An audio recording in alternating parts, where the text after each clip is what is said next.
အခွင့်အရေးနဲ့အလုပ်ကိစ္စတစ်ခုလုပ်ဖို့အတွက်အခွင့်အရေးဆိုတာ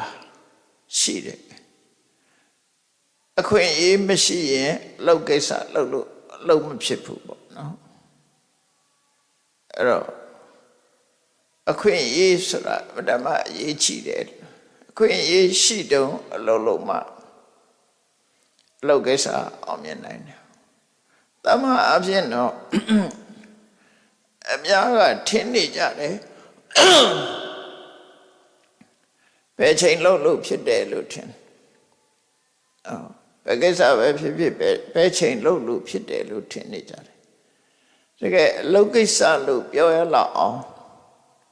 ကြည့်ကြတဲ့အလုပ်ကိစ္စမျိုးတွေကြတော့အခွင့်အရေးရှိမှသာလုပ်လို့ရတာဖြစ်တယ်အခွင့်အရေးမပေးဘူးဆိုလို့ရှိရင်ကိုလုပ်ချင်နိုင်လို့မရဘူးဆိုတာထင်ရှားတယ်ပေါ့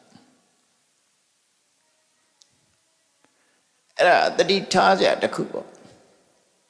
ဒါကြောင့်မို့တတိပေးကြတယ်အခွင့်အရေးကိုလက်မလွတ်စေနဲ့အခွင့်ကောင်းဆိုတာခဏခဏမလာဘူးတခါတည်းမှအခွင့်ကောင်းဆိုတာကြုံတယ်လို့ပြောကြအဲ့ဒါပဲကိစ္စမှာမဆိုတေချာစဉ်းစားကြည့်ရင်အဲ့တိုင်းပဲဒါမို့အခွင့်အရေးနဲ့အလုပ်ကိစ္စတစ်ခုလုပ်ဖို့အခွင့်အရေးဟာမတ္တမအရေးကြီးတယ်ကောင်းတဲ့အလုပ်ပဲဖြစ်ဖြစ်မကောင်းတဲ့အလုပ်ပဲဖြစ်ဖြစ်ကိုလုပ်တဲ့လုပ်ငန်းတစ်ခုအောင်မြင်ဖို့ရာဟာအခွင့်အရေးရှိတယ်ခွင့်အရေးရှိတော့လုပ်မှလုပ်ငန်းတစ်ခုအောင်မြင်တယ်ဆိုပါစို့ပညာသင်တယ်ဆိုပါစို့ပညာသင်တဲ့အခါမှာမျက်စိမှုံမှနားလေးမှအသက်အရွယ်ကြီးမှပညာသင်မယ်ဆိုရင်ဒီပညာသင်ရင်အလုပ်ဟာအောင်မြင်ဖို့သိမလွယ်တော့ခွင့်ရည်တွေကုန်သွားပြီလေစီးပွားရှာတယ်ဆိုတာလည်းပဲထို့တူပဲ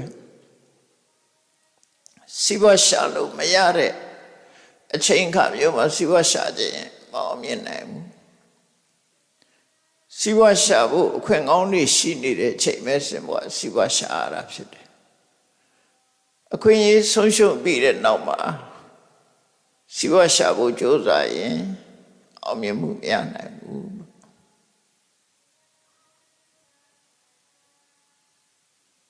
တရားအထုတ်ထသိပဲနဲ့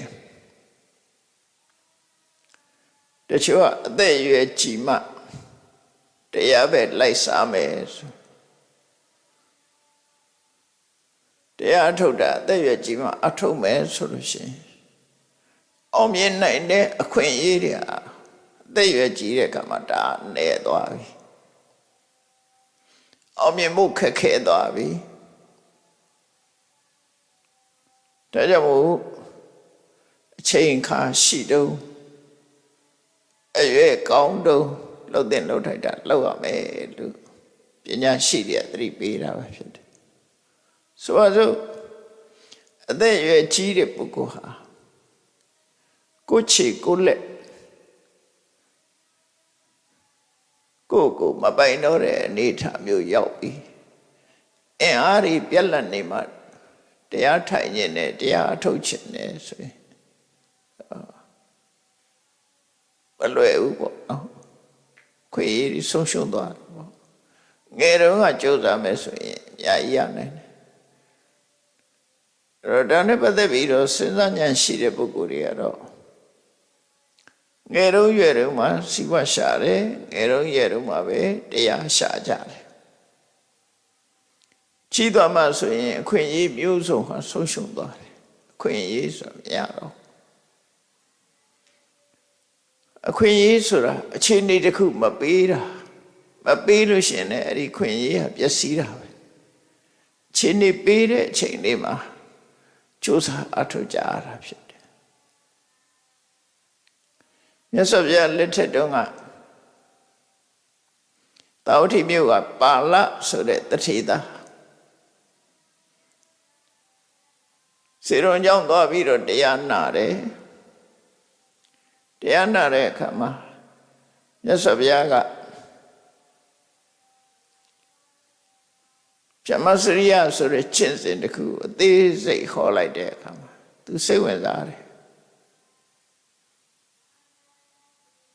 သူအရွယ်ရှိတုန်းဒါတွေလုံးဝငါအောင်မြင်နိုင်မှာပဲအရွယ်လွန်သွားရင်တော့အောင်မြင်မှုခက်ခဲတယ်လို့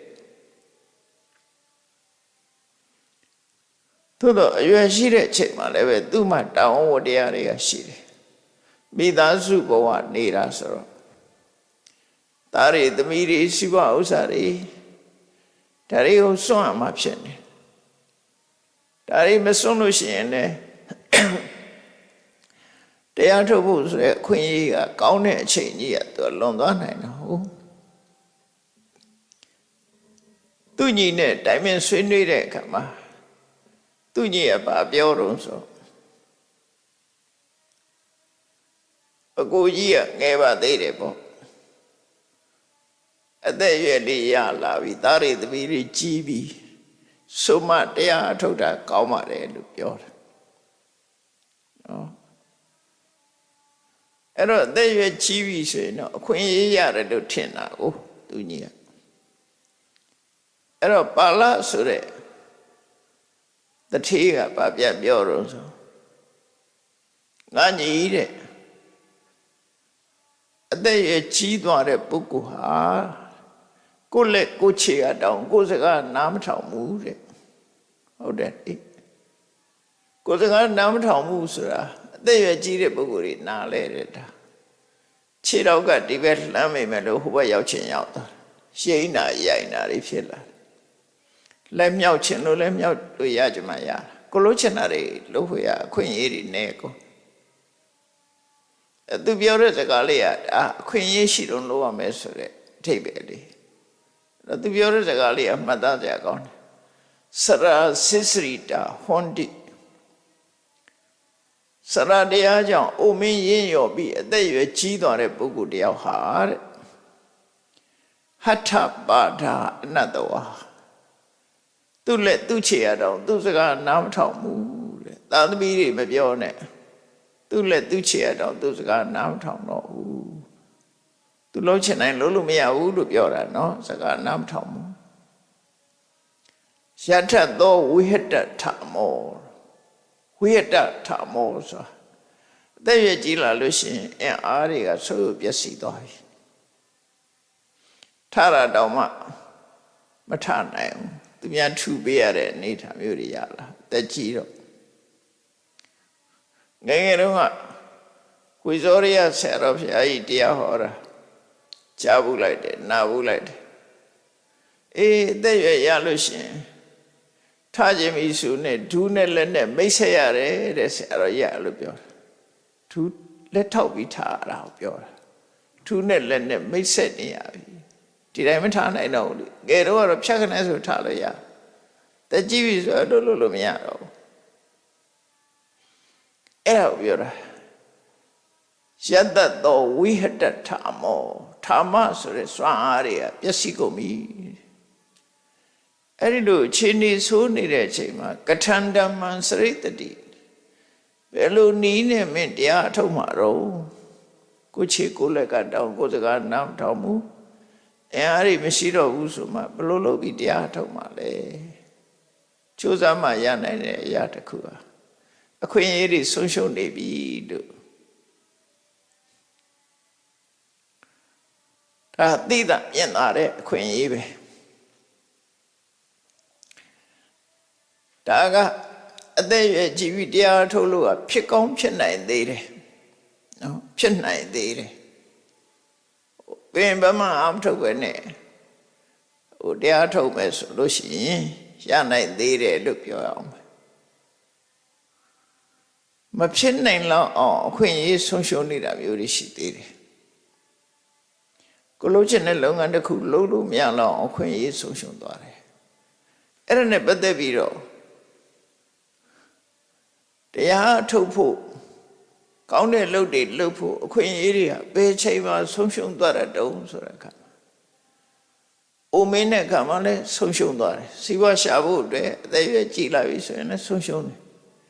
နေမကောင်းထိုင်မသာဖြစ်နေမှလှုပ်ချင်လို့ရှိရင်လည်းဆုံးယုံသွားတယ်အခွင့်အရေးမရှိတော့နော်ခွင့်အရေးတွေဆုံးရှုံးတယ်တိုင်းပြည်ကပယုတ်ပရဲ့ငြိမ်းချမ်းမှုတွေဆုံးရှုံးပြီးတော့စစ်ဖြစ်နေတဲ့နိုင်ငံတစ်ခုကတရားထုတ်ဖို့ဆိုတာဆုံးရှုံးသွားစီးပွားရှာဖို့ဆိုတာလည်းဆုံးရှုံးပညာသင်ဖို့ဆိုတာလည်းဆုံးရှုံးတယ်ဒါမြတ်စွာဘုရားဟောတဲ့တရားတွေထဲမှာနောက်မိုးခေါင်ရေရှားလို့အစာရေစာရှားပါနေတဲ့ခေတ်ခါမျိုးဆိုလို့ရှိရင်လည်းတရားထုတ်ဖို့ရှင်ခဲရနေတရားထုတ်ဖို့ရအခွင့်မရှိတဲ့နေရာတွေဆိုပြီးတော့အတ္တမေယသုတ်တန်လို့ထင်တယ်အင်္ဂုတ္တမှာမြတ်စွာဘုရားဟောထားတာရှိတယ်ပေါ့နော်အခုဒီကနေ့ပြောချင်တာကတော့အခွင့်အရေးနဲ့အလုပ်ကိစ္စမှာမြတ်စွာဘုရားဟောထားတဲ့အခဏသုတ်တံဟိုရှိတော့က၈ယောက်နဲ့၁ယောက်ဆိုတဲ့တရားဟောဘူးတယ်အဲ၈ယောက်နဲ့၁ယောက်လို့နာမည်ပေးပြီးတော့ဟောထားတဲ့တရားနဲ့တူတူပဲလို့မှတ်တယ်လူ၈ယောက်ကအခွင့်အရေးဆုံးရှုံးနေတယ်၁ယောက်ပဲအခွင့်အရေးရှိတယ်အဲ့တော့၉ယောက်ထဲမှာ၁ယောက်ပဲအခွင့်အရေးကောင်းရတယ်အခွင့်အရေးကောင်းမရတဲ့လူတွေကများတယ်လို့သူဆိုလို့ဘာနဲ့ပတ်သက်တဲ့အခွင့်အရေးတုံးဆိုလို့ရှိရင်ကိုယ့်ဘဝမှာအကောင်းဆုံးအသိဉာဏ်ရဖို့ကြိုးစားအထောက်အပံ့နဲ့ပတ်သက်လာလို့ရှိရင်အခွင့်အရေးကဘလို့ဟာလဲလုံးဝလုံးလို့မရအောင်ခွင့်ရေးဆုံးရှုံးနေတာတွေကဘယ်ဒုက္ခမျိုးတွေလဲဒါအထူးဆန်းမဟုတ်ဘူးအလုပ်ကိစ္စနဲ့အခွင့်အရေးဆိုတာဩဃတထဲမှာပါတယ်ရပ်ပြစ်၈ပါးအဲ့ဒါကိုရှင်းပြောပါနော်ရပ်ပြစ်၈ပါးဆိုတာအရရဲ့အပြစ်၈မျိုးလို့အဲ့မှာဆိုထားတော့လေအခွင့်အရေးဆုံးရှုံးမှုဆိုလို့လေနော်အဲ့တော့ကိုယ့်အခွင့်အရေးမဆုံးရှုံးရအောင်ဒီတရားကိုနားထောင်ပြီးတဲ့အခါမှာငါတို့ဟာအခွင့်အရေးမဆုံးရှုံးအောင်ဘာလုပ်သင့်လဲဆိုတော့ကိုယ့်ကိုဆုံးဖြတ်တယ်အဲ့ဒါအတွက်မြတ်စွာဘုရားဟောထားတဲ့သုတ်တံတစ်ခုရှိတယ်အခဏသုတ်တံအခွင့်အရေးနဲ့အလုပ်ကိစ္စလူတွေကတော့ထင်ကြတယ်လောကမှာလူတွေကအခွင့်အရေးကောင်းတယ်မကောင်းဘူးဆိုတာသိပြီးတော့သိလို့ရှိကြဘူးအခွင့်အရေးကောင်းမှအလုပ်တစ်ခုကလုပ်လို့ရတယ်လို့ဆိုလို့တယ်မိုးခေါင်ရေရှားနေတဲ့အချိန်သက်ကန္တရာကြီးမှာနေရတဲ့လူတွေစိုက်ပျိုးရေးလုပ်ဖို့ဆိုတာခက်ခဲတယ်လေဥပမာစင်ကာပူလိုနိုင်ငံမျိုးစိုက်ပျိုးရေးခွင့်ရေးရှားပါနေတယ်မဖြစ်နိုင်တဲ့နေရာမျိုးဖြစ်တယ်စိုက်ပျိုးရေးနဲ့လုပ်ဖို့ခဲရင်နေပေါ့ခွင့်ရေးမရှိဘူးတစ်ဖက်ကြည့်လိုက်ရင်လည်းပင်လေကြီးရေကလည်းရေချိုးမရှိဘူးရေငန်းစိုက်ပျိုးရေးလုပ်ဖို့ဆိုတာမတမခဲရင်မြန်မာနိုင်ငံလိုနိုင်ငံမျိုးကြတော့စိုက်ပျိုးလို့ရတဲ့မြေတွေများစွာရှိတယ်ရှေးချိုးတွေကလည်းအမတမပေါ်မြန်မာနိုင်ငံလိုနိုင်ငံမျိုးကြတော့စိုက်ပျိုးလို့ရတဲ့မြေတွေများစွာရှိတယ်ရှေးချိုးတွေကလည်းအမတမပေါ်တိုင်းပြည်ရဲ့ထိတ်ကနေပြီးတော့အလဲဘဟုမြေပုံကြီးရဲ့အလဲဘဟုတဲ့တဲ့ကနေပြီးတော့ဟိုးစားကနေပြီးတော့စီးဆင်းနေတဲ့အေယာဝတီမြစ်ကြီးရှိတယ်အေယာဝတီမြစ်ကြီးရဲ့ဖေးကနေပြီးတော့အရန်စီးဆင်းလာတဲ့သံလာဝတီတို့ဒုဋ္ဌဝတီတို့ချင်းတွင်းတို့ဆိုတဲ့သံလာဝတီအဲ့ဒီမြစ်အရန်နေရရှိတယ်စိုက်ပျိုးရေးလုပ်ဖို့တော့အခွင့်အရေးအကောင်းဆုံးပဲအဲ့ဒါအခွင့်အရေးလို့ပြောတာနော်လှုပ်လို့ဖြစ်နိုင်တဲ့အခွင့်သို့တော့လှုပ်လာမလှုပ်ဘူးဆိုလို့ရှိရင်အဲ့ဒီအခွင့်အရေးကဆုံးရှုံးသွားမှာပဲသိကြတယ်